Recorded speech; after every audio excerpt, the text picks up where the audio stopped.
It's blue. Let's go. Oh, Rebecca's here. Hey, Rebecca. Yay. Hello, everyone, and welcome. We are live. We are ready to chat today. My name is Teacher Casey, and I am here with Kim. Hey, Kim. How you doing? Hi. I am great. You want to tell them you just had a long night of teaching? So your ad coming on my phone. So that's what that was. Many of you know I've been on here with Casey before. I teach for iTutor Group, VIP Kid, a bunch of other companies besides Outschool.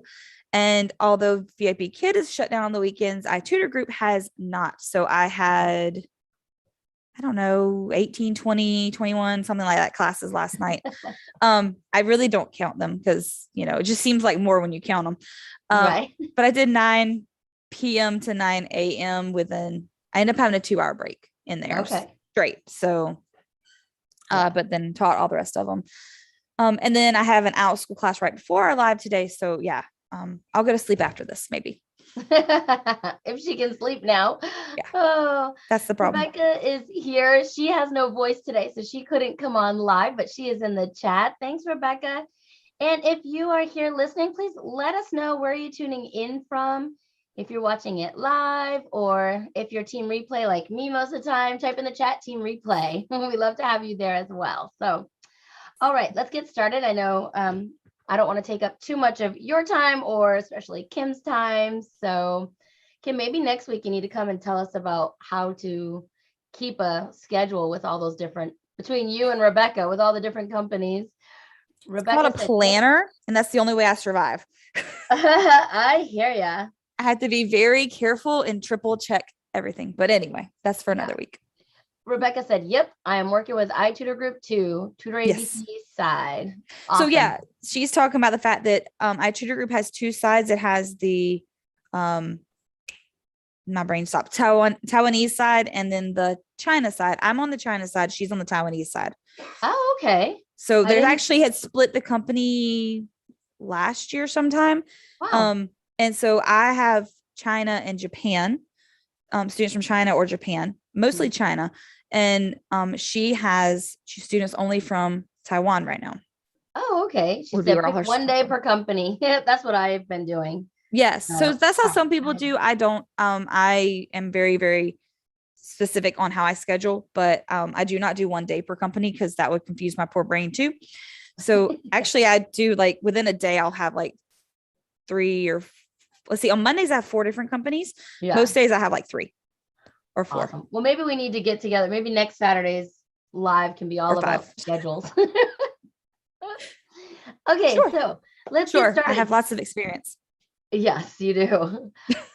Private tutoring. So I've done a private tutoring class off of Outschool, and you have as well. You wanna tell us a little bit about how you got started and what private tutoring looks like on Outschool?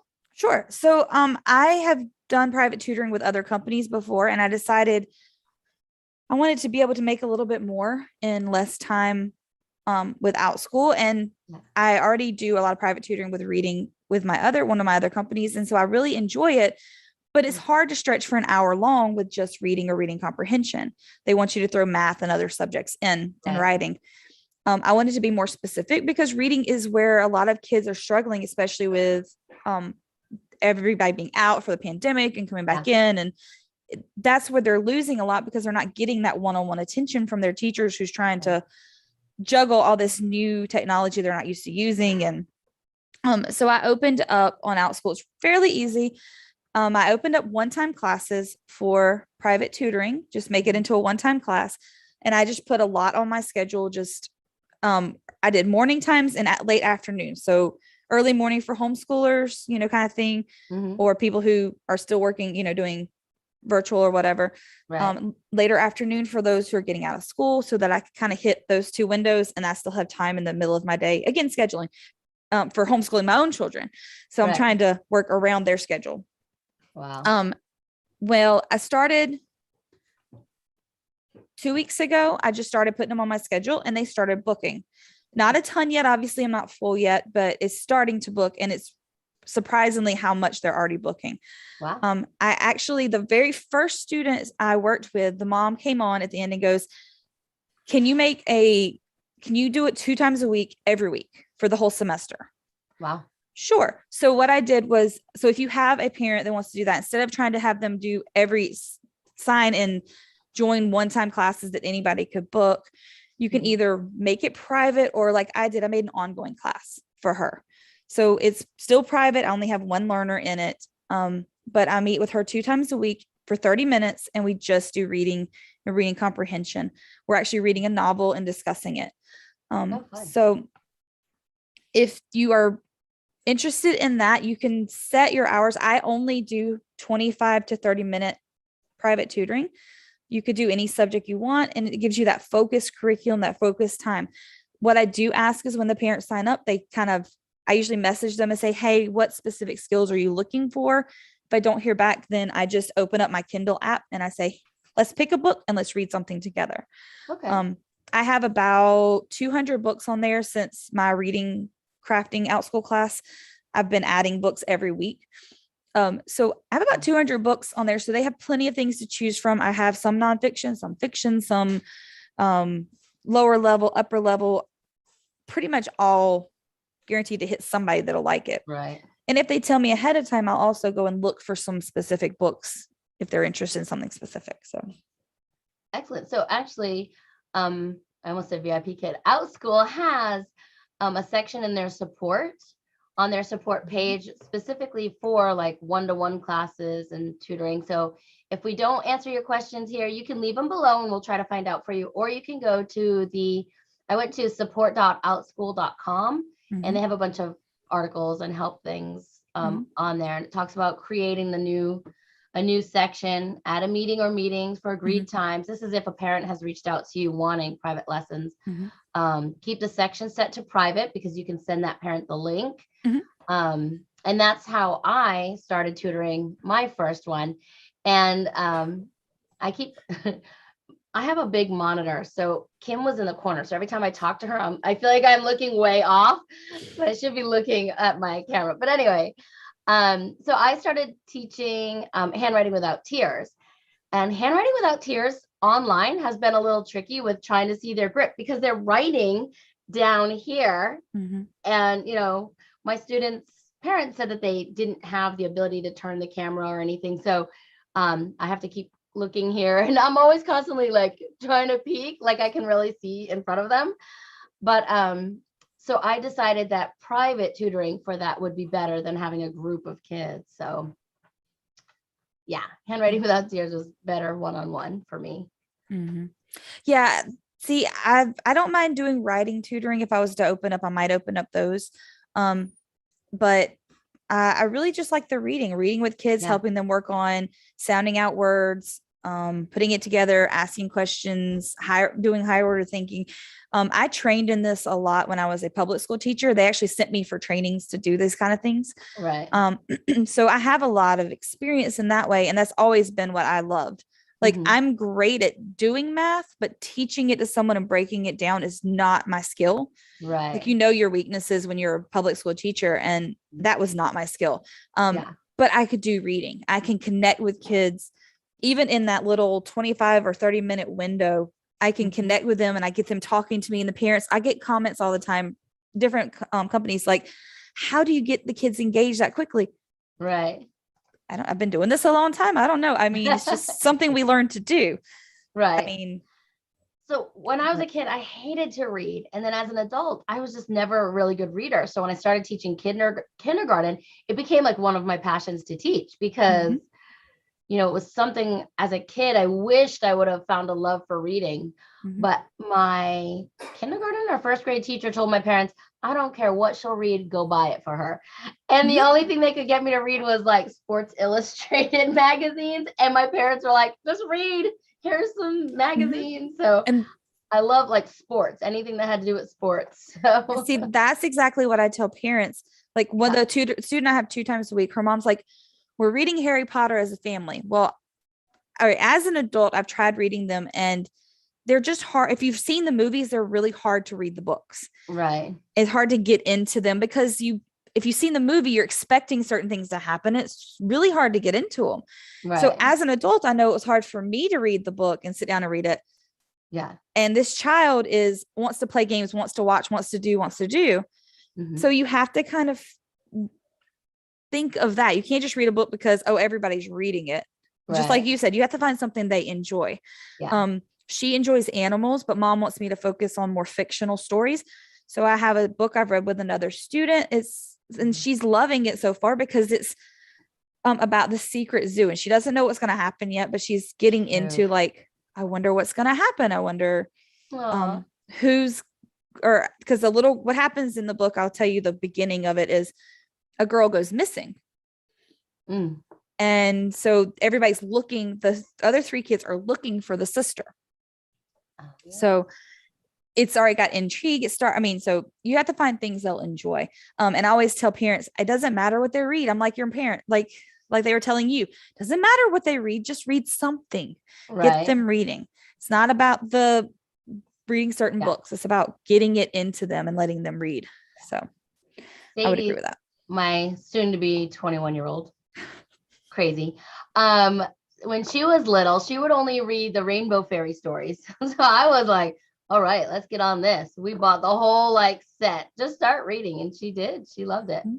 Rebecca said, my husband and I read Harry Potter books and then watched the movie right after. That's fun. And so that would make sense. Yeah. Evelyn said, listening while bagging up Kajari melon seeds for my subscribers. Awesome. Yum. Super cool. So I think, how did you decide on pricing that, or do you mind going into that? No, that's fine. That seems such a hard thing for me to do. Luckily, this parent had already said, hey, will this work? And I was like, okay. So I haven't had to do it. Yeah. Okay. So pricing can be a little difficult. What I did was, honestly, I searched for other people who do private tutoring and kind of looked at what it was and try to stick around there. They usually say $1 per minute when you're private tutoring. I did not feel charging $25 or $30 was right for one-time classes. So I stuck with $20 for 25 minutes of a certified teacher's time one-on-one. I thought was a fair deal, and I've had a lot of takers for it. And then for the ongoing class, since she wanted twice a week, instead of me doing $40 for the 2 sessions a week, I put them at $35, so it ends up being about $18 a class. So she gets a little bit of a discount. I mean, I'm still going to make pretty good, but she's still getting a discount to have it 2 times a week. And she hasn't said anything. She was willing to pay the $20 a time. And what some parents may not know is Outschool also charges us for being on there. Mm-hmm. So you might be paying $20 per class, but we are getting charged 30% of that. So I only got, out of the 20, I got $14 for 30 minutes, which is still great pay. I'm not complaining. Right. But don't think we're bringing home all the $20. We're not. And so we do have to set our prices a little bit up to cover for that coming out. If I set it at $10, I would only get maybe $7 for 25 minutes. Mm-hmm. And and I do value my time. So what I do is I schedule mine, a couple of them, 2 or 3 back to back in the mornings that people can fill in. And then Outschool will cancel them if they don't 24 hours ahead of time if they don't book. So, and that's okay too, because then I know what I have scheduled and what I don't. And then I do the afternoons and the same thing, a couple of days a week. And then if they ask me, I can open up more as well, but I'm flexible. But hey, Jason, thanks for coming. Evelyn said, yes, my kids enjoy reading. Oh, that's so good. Mm-hmm. And Rebecca said, when I was younger, I liked reading books 1 to 2 levels below where I should be, just so I could feel successful. Mm-hmm. I agree with that 100%. When I was teaching kindergarten, each student had their own book box. So at the beginning of the year, at least, I don't know, 5-6 times a year, I would test them, and then they would get books on their level, books 1 or 2 levels lower, and then books 1 level higher, so they can get challenged. But they would have about 10 books in each book box. Yes, I had thousands of books. And luckily I had a volunteer parent every week come in, and they would switch the books with the kids. So they would take out those 10 books, and then the kids would pick 10 new books with that parent. So they constantly, every week, had a new book box filled with books. And Yeah. Well, and I did that while I was teaching guided reading. She went around and changed her book box. Oh, I had amazing parent volunteers. I was super That's awesome. lucky. Not all schools have that. Right. So what I do when I meet them, if I don't know, if it's the first time and I don't have any information, I open up on my Kindle. I have mine organized. You can organize Kindles by type of book. So I have mine Okay. organized with lower reading, upper reading levels, and then I have storybooks that are kind of a mixture of any of them. I'll pull up storybooks because they have easier, more difficult. They have that mix in there. And I usually let them look based on the age, you kind of know, well, I kind of know which books are more appropriate. So if I Right. need to, I'll guide them toward books that I think they'll be able to read easier, Hmm. but I'll at least let them try. And if it seems difficult, I'll be like, oh, well, how about I read the rest of this to you? And then we'll pick another book for you to read to me. Right. Since I'm kind of having to judge as they read. Right. Luckily, years of experience, I can, after the page or two, I know, oh, this is a little too difficult. This one Yeah. isn't. I would not recommend someone who doesn't have that kind of experience trying to do the same. Yeah. I've been doing this a long time. Um, and I'm really good at like quickly knowing when I start hearing a student read what level they're at. But Right. that's something that I've been working on for years. What So did you use in school for testing? Did you guys have Dibbles or I taught BAS or fifth grade, so I DRA? didn't have any. What's that? I was fifth grade, so I didn't have to do any of that. Oh, okay. By Yeah. fifth grade, we used the Kinder, map testing, and I knew about where they were is it from based kinder on through map. third, maybe? I think Yeah, we had to do the DRA and the BAS. Yeah. yeah. It talks Uh, about third or so. I taught fifth, but in the fifth grade classroom, you did not have all students on a fifth grade level, obviously. right. Mhm. So we did the map testing in the school I was at based on their level, the number, and it told you like the specific. It breaks down the specific skills, Mhm. like language arts, like there's very, very specific skills it breaks down.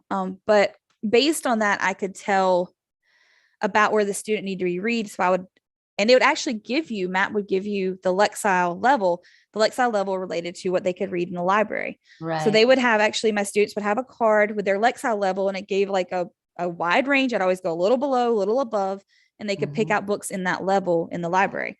So they kind of got to pick on their own what they Mhm. wanted to do. But again, the more you work with kids, the more you can pick up a book and go, oh, this is appropriate for X level. Yes. This is appropriate for that. You kind of, I can look at pretty much any book. And I used to do that in my classroom. I would organize them by level, and I could look at a book and go, a couple pages. Okay, I know where this one, Yeah.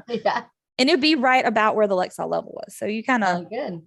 learn it over the years. Jason said, our school system uses Dibbles or Mhm. will use an assessment to find their Lexile level. Mhm. Yeah. I got to shout out. Have you ever heard of Raz Kids? I use Mhm. this in my classroom. You can get it as a parent. I'm not affiliated with them or anything, but I loved Raz Kids. So I had a classroom set and or the classroom license, I guess. Mhm. So I would say, this is your homework, go build your robot. So they would read the books, they have to read, they have to listen, there's certain things they have to do. While they were at school, they could only read, listen, and take the little tests or whatever, Mhm. unless we're in the computer lab. And then the last 10 minutes, they could build their rockets. But when they were home, they would want to read and listen and build their rockets. The only thing you have to watch is they can cheat. They can just push buttons if you're not kind of listening Mhm. in. But I loved Raz Kids. Yeah. You're smiling. Have you heard of them or a different? I have heard of them. I haven't used them personally. But we had something similar when I was teaching fifth grade that would level the kids, and then they could work on building they had a clubhouse they would have to build. This was, I don't remember. This was like, Yeah. I haven't taught fifth grade since before Kieran was born, since I was pregnant with him, and Oh, he's wow. almost Yeah. 12. So don't ask me the name of the program, but they would build a clubhouse. So it's very similar. They would Fun. have to Yeah. read stories, they get points, they build their clubhouse, they get to add things to it. And I had a classroom subscription for that year, Yeah. one of the years, and the kids loved it. They would get, especially I had some ESL students in my classroom. I had some lower level students, and they would get to work on that while I did other small group stuff with them, and they would get to do that, and they would enjoy it, and they could read, and it would only let them go to the next level if they met the skills and get the Right. points. Yeah. So they couldn't completely cheat at it. Yeah. Um, Awesome. and it would give me print out a report. I could pull it up and look at it, and it showed me oh, this child's like clicking buttons and not trying. So then we could work on it and focus. So Fun. very similar. Awesome. So But do they you couldn't have use it any? at home. What's that? So they couldn't use it at home. Oh, So, really? no, they had to Um, use in the classroom. Oh, okay. They had their own login and everything. That's big at our schools. They want everyone to have Well, their own private login and stuff. So they were allowed to take it home with them. they did have it, but I was working in a very, very low class, lower poverty level school. So a lot of them didn't have access at home. Gotcha. So instead of me trying to send it home and one child like excelling because they did have access, unless the parent asked, I sent a letter home saying, if you would like the login information, let me know. Oh, okay. Otherwise, we'll just do it at school so that everyone has the equal time to use it. Some of the Gotcha. parents would ask, and that was fine. But generally, they just let me do it in the classroom and in the computer lab. Awesome. So do you have any tutoring sessions open and available for parents to I do. book those slots? Yes, I have a lot open this upcoming week and upcoming weeks. Like I said, I have some mornings, I have some afternoons. And if you don't see one that you like and you'd like to book with me, just send me a message on there, let me know, and I will work with you.